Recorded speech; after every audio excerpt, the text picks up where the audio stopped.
Question 3 નીચેના પ્રશ્નના મુદ્દાસર જવાબ લખો. પહેલું છે, હાલમાં આધુનિક સંચાર માધ્યમો હોવા છતાં આંતરવિભાગીય પત્રવ્યવહાર શા માટે જરૂરી છે? તો હાલમાં આધુનિક સંચાર માધ્યમો હોવા છતાં આંતરવિભાગીય પત્રવ્યવહારમાં નીચે મુજબ છે. પહેલું છે, પત્ર સ્વરૂપે આપેલી માહિતી લાંબા સમય સુધી જાળવી શકાય છે. બીજું, માહિતીને ફાઇલિંગ કરી શકાય છે તેમજ ભવિષ્યમાં તેનો ઉપયોગ થઈ શકે છે. થર્ડ, ક્યારેક અનિચ્છનીય કે પ્રત્યેક ક્ષેત્રે સંકોચ થાય તેવી માહિતી પત્ર સ્વરૂપે નિસંકોચ જણાવી શકાય છે. ફોર્થ, વિભાગો કે વડી કચેરી વચ્ચે થયેલ વિચારો કે માહિતીની આપલેના દસ્તાવેજી પુરાવા તરીકે ઉપયોગ થાય છે. ફિફ્થ, આ ઓછું ખર્ચાળ અને વધુ અસરકારક સંચાર માધ્યમ છે. સેકન્ડ જોઈએ, નોટિસનો હેતુ જણાવો. તો એનો હેતુ છે, પહેલું, જ્યારે નીતિ વિષયક બાબતોનું સંપૂર્ણ પાલન ન થતું હોય ત્યારે કર્મચારીઓનું ધ્યાન દોરવા. બીજું, સંજોગો અનુસાર કરવામાં આવતા ફેરફારોથી કર્મચારીઓને જાણ કરવા. ત્રીજું, ક્યારેક કર્મચારીને નિયત ક્રમમાં કે ચોક્કસ કાર્યપદ્ધતિ મુજબ કામ કરવાનો આદેશ આપવો. ચોથું, સામાન્ય રીતે કોણે કયું કામ ક્યારે અને કયા ક્ષેત્રમાં રહીને કરવાનું છે તેનો આદેશ આપવા. ફિફ્થ, કામની પ્રગતિનો અહેવાલ કોને આપવાનો રહેશે તેની જાણ કરવા.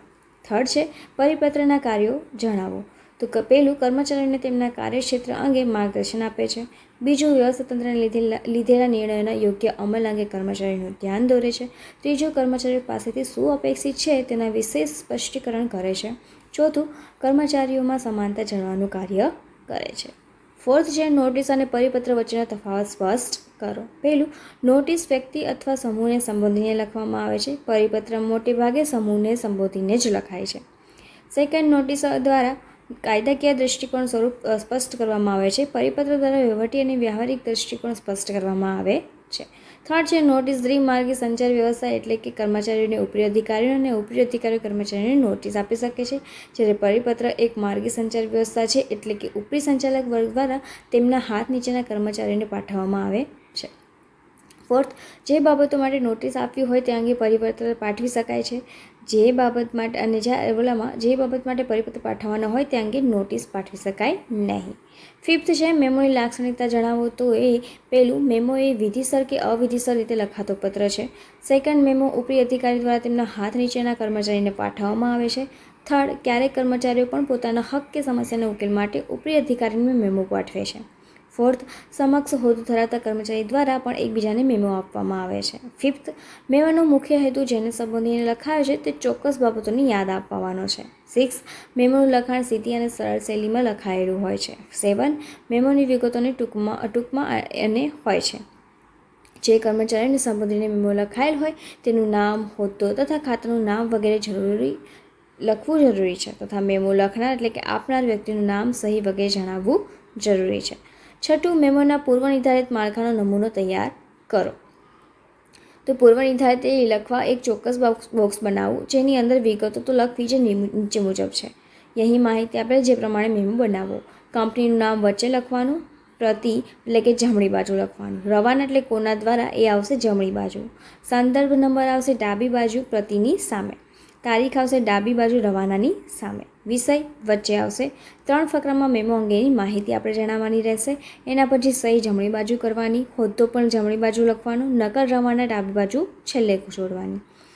પછી જોઈએ 7, ભરતીનો અર્થ આપી તેની પદ્ધતિઓ જણાવો. તો સામાન્ય અર્થમાં ભરતી એટલે વ્યાપારી પેઢી કે સંસ્થામાં જરૂરી કર્મચારીઓની નિમણૂક કરવી, પરંતુ ભરતીનો અર્થ માત્ર કર્મચારીઓની નિમણૂક કરવા કે ખાલી જગ્યા ભરવા પૂરતો મર્યાદિત નથી.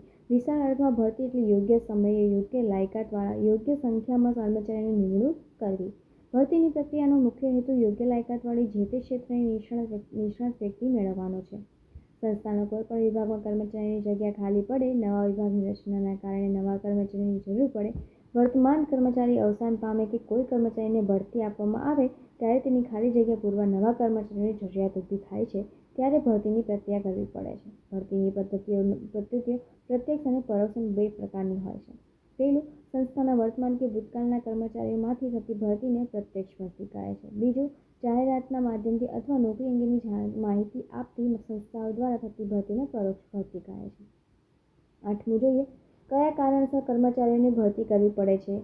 તો સંસ્થાના કોઈપણ વિભાગમાં કર્મચારીની જગ્યા ખાલી પડે, નવા વિભાગની રચનાના કારણે નવા કર્મચારીની જરૂર પડે, વર્તમાન કર્મચારી અવસાન પામે કે કોઈ કર્મચારીને બઢતી આપવામાં આવે ત્યારે તેની ખાલી જગ્યા પૂરવા નવા કર્મચારીની જરૂરિયાત ઊભી થાય તેવી ભરતીની પ્રક્રિયા કરવી પડે છે. 9મું નિયુક્તિ પત્રકમાં સમાવાતી કોઈ પણ 4 બાબતો જણાવો. તો પહેલું છે નિયુક્તિના પત્રની શરૂઆત અભિનંદન આપતા શબ્દોથી કરવામાં આવે છે. સેકન્ડ, નિયુક્તિ કયા હોદ્દા માટે કરવામાં આવી છે તેનો ઉલ્લેખ કરવામાં આવે છે. થર્ડ, નિયુક્તિ અજમાયશ, કાયમી કે હંગામી ધોરણે કરવામાં આવી છે તેની જાણ કરવામાં આવે છે. ચોથું, જો નિયુક્તિ અજમાયશના ધોરણે હોય તો અજમાયશનો સમયગાળો જણાવવામાં આવે છે. ફિફ્થ, નિયુક્તિપત્રમાં કર્મચારીને મળવાપાત્ર પગાર, ભથ્થા અને ઇજાફાની માહિતી આપવામાં આવે છે. છઠ્ઠું, ઉમેદવારને સ્વીકૃતિપત્ર મોકલવાનું જણાવવામાં આવે છે અથવા નોકરી પર કેટલા દિવસમાં હાજર થવું તે કહેવામાં આવે છે. 10મું જોઈએ, બઢતી અંગેના કારણો જણાવો. તો કર્મચારી નોકરીના નિયત કરેલા વર્ષો પૂરા કરે ત્યારે બઢતી આપવામાં આવે છે. સેકન્ડ, કર્મચારી વધારાની શૈક્ષણિક કે ટેકનિકલ લાયકાત મેળવે ત્યારે બઢતી આપવામાં આવે છે. થર્ડ, કર્મચારી દ્વારા કોઈ વિશિષ્ટ પ્રકારની સિદ્ધિ મેળવવામાં આવી હોય ત્યારે બઢતી આપવામાં આવે છે. ફોર્થ, કર્મચારીની કોઈ વિશેષ આવડત કૌશલ્યને ધ્યાનમાં રાખીને બઢતી આપવામાં આવે છે. ફિફ્થ, સંસ્થાની જરૂરિયાતને લક્ષ્યમાં રાખીને બઢતી આપવામાં આવે છે. 11મું જોઈએ, બદલી અંગેના હેતુઓ જણાવો. તો પહેલું આવશે, કોઈક ખાતામાં કાર્યભાર ઓછો હોય અને તેની સામે કર્મચારીની સંખ્યા વધુ હોય ત્યારે. સેકન્ડ, કોઈ કર્મચારી તેનો કાર્યભાર સંભાળવામાં અયોગ્ય સાબિત થાય ત્યારે. થર્ડ, કોઈ થર્ડ બાકી છે ને, કર્મચારીએ નાણાકીય વ્યવહારમાં ગેરરીતિ આચરી હોય ત્યારે. ફોર્થ, કોઈ કર્મચારી ગેરસ્થિત અને બેદરકારી દાખવતો હોય ત્યારે. ફિફ્થ છે, આકસ્મિક કારણસર કર્મચારીની શારીરિક ક્ષમતાનો ઘટાડો થયો હોય ત્યારે. સિક્સ્થ, કોઈ કર્મચારીને સહકર્મચારી કે વિભાગીય વડા સાથે કોઈપણ પ્રકારનો અણબનાવ થયો હોય ત્યારે સંભવિત સંઘર્ષ. 7, કોઈ કર્મચારી વિશિષ્ટ કૌશલ્ય ધરાવતો હોય અને તેની સેવાઓનો લાભ સંસ્થાના અન્ય વિભાગમાં મેળવવા માટે. 8, સંસ્થાના દરેક કર્મચારી દરેક વિભાગની કાર્યપ્રણાલી શીખે તે માટે. 12 છે, અપકર્ષ અંગેના સંજોગો જણાવો. તો પહેલું, કર્મચારીને વારંવાર જાણ કરવા છતાં પણ તેની ફરજમાં બેદરકાર રહેતો હોય. સેકન્ડ, કર્મચારીની કાર્યક્ષમતામાં સતત ઘટાડો થતો હોય. થર્ડ, કર્મચારી દ્વારા કોઈપણ પ્રકારની ગંભીર ગેરરીતિ આચરવામાં આવી હોય. અને ફોર્થ, કોઈ કર્મચારી વારંવાર શિસ્તભંગ આચરતો હોય. ઓકે, હવે ક્વેશ્ચન 4 છે જે ધ્યાનમાં રાખીને પત્ર લખો છો માહિતીવાળો, એ આપણે આગળના વિડીયોમાં જોઈશું.